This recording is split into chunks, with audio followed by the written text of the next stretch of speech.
Hello বন্ধুরা, তোমরা সবাই কেমন আছো? আশা করি ভালো আছো। আজকে গপুর বাবা কি বাজার করে এনেছে দেখি। আলু, বেগুন, লাল শাকের তরকারি খাবে। তো শাকগুলো কেটে ধুয়ে নিয়েছি। এদিকে একটি পাত্রে আলু, বেগুন, গাজর কেটেছি। শুকনো কড়াইয়ে বড়িগুলো আগে একটু নেড়ে চেড়ে তারপর তেল দিয়ে ভাজবো, তাহলে বেশি তেল লাগে না। বড়ি ভাজার পর কড়াইয়ে আর একটু তেল দিয়ে পাঁচফোড়ন, তেজপাতা, শুকনো লঙ্কা দেব।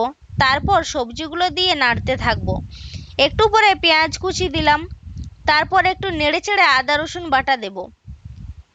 টমেটো দিয়ে দিলাম। এবার একটু নেড়ে নুনও দিলাম। লঙ্কা, হলুদ, জিরে গুঁড়ো আর একটু জল দিয়ে শাকগুলো দিয়ে দেব। এবার কষতে থাকবো। কষতে কষতে দেখছো শাকগুলো একটুখানি হয়ে গেছে। এবার একটু জল দিয়ে সেদ্ধ করে নেব। সেদ্ধ হয়ে এলে নেড়ে চেড়ে মাখামাখা হয়ে এলে ওপর থেকে বড়ি দিয়ে নামিয়ে নেব। দেখতে তো ভালোই হয়েছে, দেখি চলো খেয়ে।